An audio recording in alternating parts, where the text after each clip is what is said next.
하나님 말씀 누가복음 1장 67절로 80절까지 말씀입니다. 말씀을 다 함께 봉독합니다.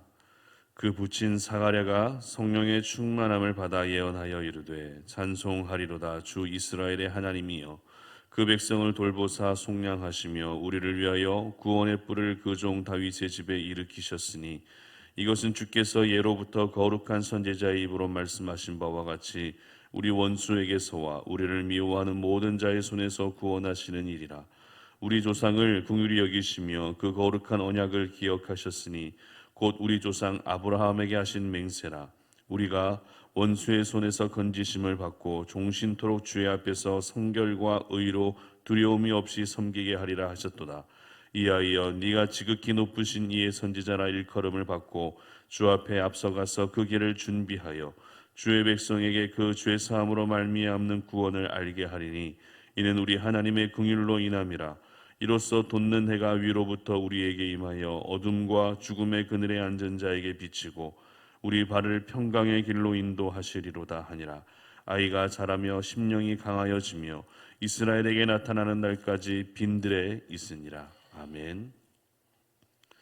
성공의 인생이 아닌 성령의 인생을 살라라는 제목으로 말씀 전합니다. 하버드 심리 수업이라고 하는 자기 개발 도서를 보게 되면 이러한 내용이 있는데요. 사람은 누구나 성공의 길을 찾고 성공하는 방법을 알고 싶어 한다. 여러분 어떠십니까? 사람은 누구나 성공의 길을 찾고 성공의 방법을 알고 싶어 한다. 맞는 말인 것 같지 않으십니까? 사람의 심리 가운데 누구에게나 있는 심리는 바로 성공에 대한 심리가 아닐까 생각이 됩니다. 내가 하고 있는 일, 내가 살아가고 있는 그 삶의 자리에서 성공하고 싶은 마음은 누구에게나 있는 마음이라는 것입니다. 책 한 권을 출판해도 성공하기를 원하는 것이죠. 영화 한 편을 제작해도 성공하기를 원한다는 것입니다. 그리고 요즘에 투자에 대한 관심이 굉장히 높은데 투자에 대한 부분에 있어서도 이왕이면 성공하는 투자를 하고 싶어 한다라는 것입니다. 그러면 자녀를 둔 부모님들은 어떨까요? 내 자녀가 세상 속에서 성공하는 인생을 살기를 바라는 마음이 굉장히 클 것입니다. 그 어떤 부모도 내 자녀가 세상 속에서 실패하는 인생을 살기를 원하는 사람은 아무도 없을 것입니다. 그런데 이러한 마음은 늙은 나이에 아이를 낳았던 이 사가랴와 엘리사벳에게도 있었던 동일한 마음이라는 것입니다. 하나님의 은혜로 요한이 태어났습니다. 어렵게 얻은 아들이기 때문에 이 아들만큼은 세상 속에서 더욱더 특별하게 자라나기를 바랬을 것입니다. 하나님 말씀 안에서 자라나게 했을 뿐만 아니라 그 시대에 살아가는 데 있어서 필요한 모든 교육을 받게 했을 것이고 세상 속에서 영향력 있는 아이로 자라나기를 바라는 마음이 바로 사가랴와 엘리사벳의 마음이었다라는 것입니다. 다시 말해 이 두 사람은 자신의 아들 요한이 실패한 인생이 아니라 성공하는 인생을 살기를 원했을 것이다 라는 것입니다. 오늘 본문은 요한이 태어나고 나서 사가랴가 예언하고 있는 말씀을 기록하고 있는데요. 67절 보시기 바랍니다. 그 부친 사가랴가 성령의 충만함을 받아 예언하여 이르되 아멘. 사가랴의 예언은 크게 두 부분으로 나뉘어집니다. 첫 번째 내용은 예수 그리스도로 말미암는 구원에 대한 내용입니다. 69절 보시면 우리를 위하여 구원의 뿔을 그 종 다윗의 집에 일으키셨으니 아멘. 그리고 두 번째 내용은 자신의 아들 요한의 인생이 어떠한 인생이 될 것인지에 대한 예언의 말씀입니다. 76절 보시기 바랍니다. 이하여 네가 지극히 높으신 이의 선지자라 일컬음을 받고 주 앞에 앞서가서 그 길을 준비하여 아멘. 사실 지금의 상황은 예수님이 태어나기 전이죠. 지금 태어난 사람은 예수님이 태어난 것이 아니라 세례 요한이 태어났습니다.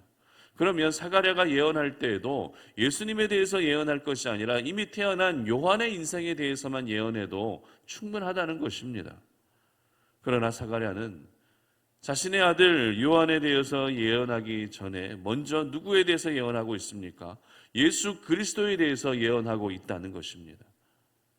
이를 통해 저희들이 알게 되는 것은 세례 요한의 인생이 예수님의 인생과 굉장히 밀접한 관련이 있다라는 것을 알게 됩니다. 저희들은 그 밀접한 관계란 바로 세례 요한이 예수님이 오실 길을 미리 예비하고 준비한 사람이었다라는 것을 이미 성경을 통해 잘 알고 있습니다. 여러분, 분명 예수님이 오실 길을 미리 준비하는 인생을 산다는 것은 아무나 살 수 있는 인생이 아닙니다. 하나님의 특별한 은혜입니다. 하나님께서 특별히 선택해 주신 사람이 살 수 있는 인생이라는 것입니다. 그러나 지난 월요일에도 우리가 말씀을 나누었던 것처럼 그 인생은 주연의 인생이 아니라 조연의 인생이다라는 것입니다. 사가랴도 분명 한 아이의 아버지였기 때문에 자신의 아이가 세상 속에서 그래도 성공하는 인생이 되기를 바라는 마음이 굉장히 컸을 것입니다.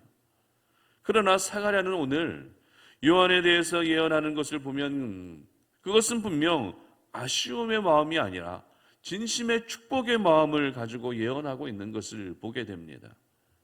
그렇다면 사가랴가 자신의 아들이 이렇게 조연의 인생이 되고 소위 세상 속에서 성공하는 인생이 되지 못함에도 불구하고 그렇게 진심의 마음으로 축복할 수밖에 없었던 이유가 무엇일까요? 그 이유는 바로 성공하는 인생보다 중요한 것은 성령의 인생으로 사는 것이 더 중요하다는 것을 알았기 때문입니다. 인간적인 아쉬움이 밀려오는 그 상황이라 할지라도 사가랴는 그 인간적인 아쉬움 속에서도 진심 어린 축복이 나올 수밖에 없었던 이유는 성공의 인생이 중요한 것이 아니라 성령의 인생이 중요하다는 것을 깨달았기 때문에 그렇습니다. 오늘 사가랴의 예언은 자신의 생각과 자신의 의지와 자신의 감정에 따른 예언이 아니었습니다. 67절에 분명히 기록하고 있는 것처럼 사가랴는 성령의 충만함을 받아 예언했던 것입니다. 그렇습니다. 내가 성령의 충만을 받게 되면 성공이 중요한 것이 아니라 성령이 더 중요하다는 것을 깨닫게 되는 것입니다. 세상의 모든 부모가 내 자녀는 성공의 인생을 살기를 원한다 할지라도 부모가 성령으로 충만해지기 시작하면 내 자녀 역시 성령의 인생을 사는 것이 더 중요하다는 것을 깨닫게 되는 것입니다. 특별히 오늘 본문 80절의 기록을 보시기 바랍니다. 아이가 자라며 심령이 강하여지며 이스라엘에게서 나타나는 날까지 빈들에 있으니라. 아멘.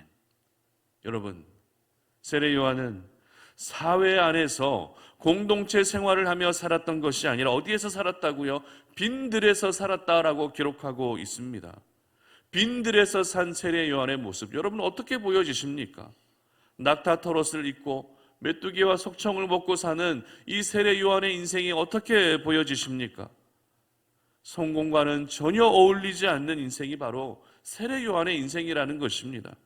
성공했다기보다 정말 미스테리한 인생을 산 사람이 바로 세례 요한이었습니다. 그러나 조금 전에 우리가 읽었던 80절의 기록에서 분명히 말씀하고 있습니다.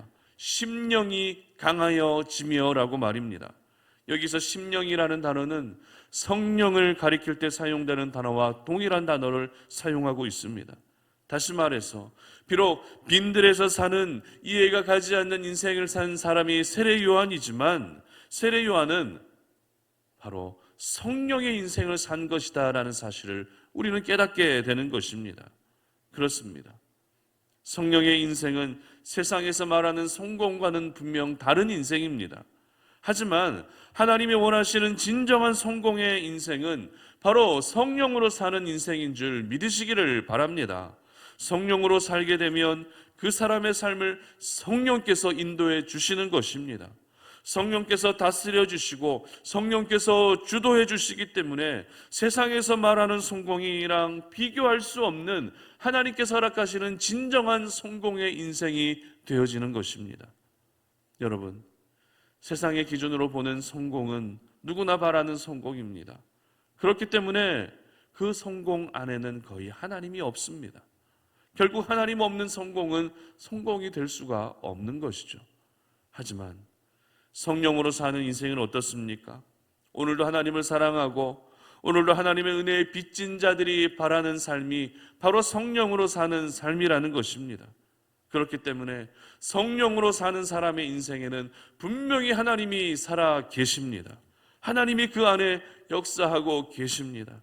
그래서 성령으로 사는 인생이 진짜 성공하는 인생이 되는 것입니다. 여러분, 하나님의 아들이신 예수님이 죄인이었던 사람의 몸으로 이 땅에 오신 것 잘 생각해 보십시오. 하나님이 인간의 몸으로 이 땅에 오신 그 사건은 세상의 관점으로 보게 되면 성공이 아닌 실패입니다. 하지만 세상적으로 보게 되면 실패이지만 구속사적인 관점, 하나님 나라의 관점으로 보게 되면 그것은 대성공이었습니다. 왜입니까? 예수님의 죽으심으로 죄의 문제가 해결되었기 때문이죠. 예수님이 대신 십자가에 달려 돌아가 주심으로 말미암아 사망의 권세를 이기셨기 때문에 그렇습니다. 예수님이 십자가에 달려 돌아가 주심으로 인해서 모든 이들에게 구원의 은혜가 허락되었기 때문에 그렇습니다. 그러므로 이제는 성공에 대한 기준도 분명 달라졌으면 좋겠습니다. 그리고 내가 세상의 성공을 위한 삶을 사는 것이 아니라 이제는 성령의 삶을 사는 것을 더 사모할 수 있었으면 좋겠습니다.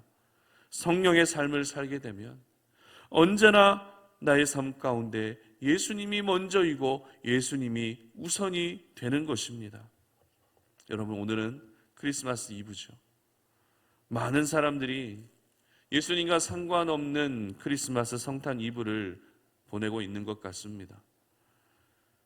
이러한 현실이 너무 안타깝지만 우리 성탄 오륜의 가족들은 이번 성탄을 성령으로 살 수 있기를 바랍니다. 그래서 이번 성탄절을 우리가 함께 보내면서 오로지 예수님만 드러날 수 있는, 그리고 내가 성령으로 더욱더 충만해질 수 있는 성공의 인생이 아니라 성령의 인생을 살 수 있는 그런 귀한 성탄이 되시고 또 여러분의 삶이 되시기를 주님의 이름으로 축복합니다. 함께 기도하겠습니다. 하나님 감사합니다. 오늘 이 아침에 우리가 주의 말씀을 통해서 이렇게 하나님의 말씀을 생각하고 기도의 자리로 나아갑니다. 우리가 이 땅을 살아갈 때에 누구나 꿈꾸고 바라는 마음이 바로 성공에 대한 마음인 것 같습니다. 분명 성공하는 것이 필요할 수도 있지만 우리가 세상적인 관점으로 보는 그 성공의 인생을 바라는 것이 아니라 성령의 인생을 살 수 있는 저희들 되게 하여 주시옵소서. 성령으로 사는 것이 하나님이 원하시는 진정한 성공임을 기억하며 오늘도 성령을 구하게 하시고 오늘도 성령으로 충만해지게 하시고 오늘도 성령의 인도함을 받을 수 있는 우리 모든 성탄 오륜의 가족들이 되게 하여 주시옵소서. 감사드리며 예수님의 이름으로 기도드립니다. 아멘.